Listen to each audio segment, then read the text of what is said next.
In preparation for this sermon, I asked people to tell me some things that don't go together. A lot of the responses were about food, such as vinegar and wine, or milk and orange juice. Other people mentioned pineapple and pepperoni, although I'm sure I've seen that on a pizza. A few more included things like toothpaste and orange juice, or ketchup and ice cream, or beer and any form of intellectual reasoning. There were a few things mentioned that did not have anything to do with food, such as the Yankees and the Red Sox, college essays and happiness, obviously written by a student, and of course, Taylor Swift and boyfriends. These are just a few of the things that should not go together, but I want to talk to you about one other pair of things that don't go together, and that is religion and politics. Now, those who left England in the 17th century and other European countries to come to America to form colonies and eventually write a constitution of laws to govern them, they left to escape the tyrannical rule of the monarchs. More importantly, they left to escape the tyranny of the state-sponsored church. More specifically, the Puritans and other non-traditional British religious movements of the day left to evade the control of the Church of England. The Church of England was established by King Henry VIII in the 16th century, when he no longer wanted to be under the influence of the Catholic Pope, especially since he wanted to get divorced, which was a big no-no. He established an English or Anglican church that he decreed would be the church and religion for the entire country, effectively making him both the ruler of England and its church. Though other churches existed in England, they were given no support from the crown and often suffered from attempts by the Anglican Church to suppress them. Some people left for the new country where there were no restrictions on their religious practice, and the abundance of land allowed churches to establish their own regions. So when the development of the U.S. Constitution was underway, and the question of whether or not a state-sponsored religion should be established, it was the churches and many of the representatives who opposed the idea because they wanted to live in a country where they were free to practice their own religion without interference from the government. The Baptist minister and founder of the colony of Rhode Island, Roger Williams, said that there must be a, quote, hedge or wall of separation between the garden of the church and the wilderness of the world, unquote. Thomas Jefferson later quoted Williams in defending the First Amendment to the Constitution. This important amendment was approved shortly after the ratification of the U.S. Constitution in 1789. Among other things, It establishes a freedom to worship wherever you choose and requires that there be a separation of church and state. It should be noted, however, that these Christian churches believed in the freedom of religion so long as it was Christian. That is to say that Native American spiritualities or religions from other countries such as Africa or China or people of an alternative tradition or no tradition were not given the same freedom or consideration. Another influence on the idea of the freedom of religion came from the movement known as the Enlightenment. People like Thomas Jefferson and others who would later earn the unfortunate title of Founding Father, which ignores the tremendous contributions of people like Abigail Adams, Phyllis Wheatley, Dolly Madison, Betsy Ross, and many others. Those founding fathers were known as deists. This religious movement believed that God created the world and everything in it, and then stood back and simply watched his creation run its course. In the world of a deist, humans are responsible for their own destiny and must work to defend their rights, to bring about their own justice and liberty. These ideas, of course, are quite familiar to us. The thing to remember here is that the country known as the United States of America was established with a conscious effort by its representatives and its churches to draw a clear, definite, and undeniable line between church and state. As James Madison, the fourth president, wrote in 1803, quote, "The purpose of the separation of church and state is to keep forever from these shores the ceaseless strife that has soaked the soil of Europe in blood for centuries." Unquote. However, there are those who believe that this important foundational principle of the country should be abolished, that we should become a Christian nation even when that goes against the country's founding documents and the general will of the people. According to the Pew Research Center, nearly 3/4 of the current American population say that religion and politics should be kept separate.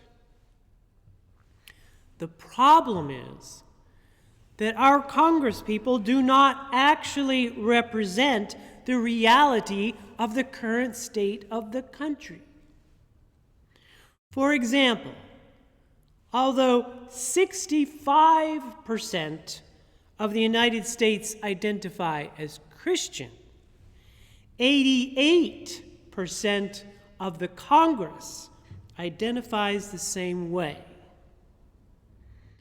30%, 1 in 3 of Americans say they have no religious affiliation whatsoever, yet only 2 Congress members publicly make the same claim.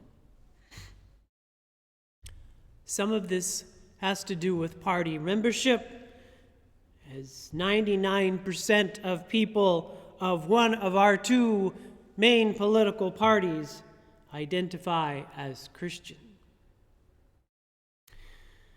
Now, these facts in and of themselves are not necessarily a concern for those who insist that American politics remain free of religious influence, except when our politicians express a desire to do just that.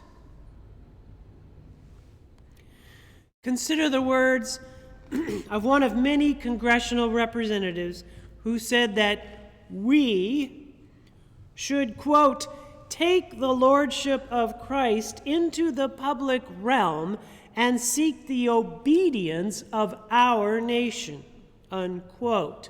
Now, the we to whom the representative is referring is a growing number of Christian nationalists. A former member of that movement explains that Christian nationalism is an ideology that is based around the idea that this is a Christian nation, that this country was founded as a Christian nation, and therefore it should be a Christian nation today and in the future. Consider this recent statement by a senator, quote, Christians are called by God to exercise dominion over every aspect of society by taking control of political and cultural institutions, unquote. Now, words like dominion and restoring America are cover words for this philosophy. Finally, there are the words of some representatives who simply refuse to accept the actual history of the country when they say things like, quote, I'm tired of this separation of church and state, junk, that's not in the Constitution, unquote. Of course, people have said many things throughout the history of the U.S. Congress, but statements such as these should cause us to pay attention to a disturbing trend. Let me offer you a few reasons why religion and politics should not mix. And although I could be speaking about many large world religions, I will be referring primarily to the dominant religion of our country, Christianity. For one thing, most religions are not democratic. Their leaders are not elected, but are chosen. Those leaders and representatives claim to be chosen by God. Since they are given legitimacy from a higher power, they can be forgiven for engaging in ethically questionable or even illegal acts because they are doing God's work. Some politicians use this leverage to cover themselves in a blanket of absolution. Laws are superseded by the authority of a deity whose intentions must be interpreted through books, most of which were written thousands of years before the idea of democracy was even introduced. Those interpretations can then be used to support almost any point of view. Over the centuries, sacred texts have been used to support peace and loving kindness, certainly, but they have also been used to justify the oppression of any person or organization not seen in God's favor. This excuse for hatred can be used against anyone of any different gender, class, ethnicity, national origin, and of course, any opposing or alternative religious viewpoints. It can also be used to delegitimize critical thinking and scientific discovery. Another reason for separation is that religion, by its very nature, is autonomous. One religion must separate itself from others or from non-believers in order to claim its divinely inspired authority. A diversity of opinion is not encouraged, while interaction with other religions is discouraged. Politically, this can lead to isolationism and the need to dominate, not only over the heathens in our own country, but also over other countries through coercion and even war. State-sponsored religion is just as dangerous an idea as state-sponsored media. The traditional role of media in this country and a free press is to be able to speak openly about the injustices of the government as they occur. Media controlled by the government may give voice only to propaganda rather than actual news. A government controlled by the church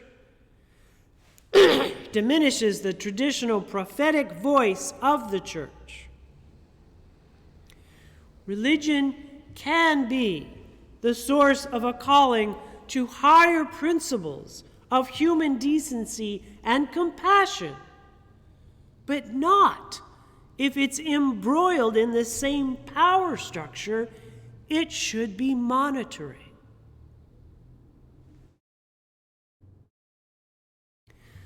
Finally, let me add that religion and politics should not mix, because doing so only dilutes both. For the past 50 years, our children have grown up with a religion that has been used to justify wars, hatred, separation, and oppression, while at the same time, they have experienced the world as increasingly diverse in every aspect of life and every expression of life. They are increasingly turning away from all religion because they see religion as an extension of politics rather than its mediator. Going to church is no longer an act of community involvement and support. It is now seen as an act of partisan politics. Some have sought to weaponize religion, but have succeeded only in causing many to turn away from it. Politics and religion are like oil and water, unique in their own contributions to society, but impossible to blend together with good results. In the name of that which you hold in your heart to be most sacred, may it be so.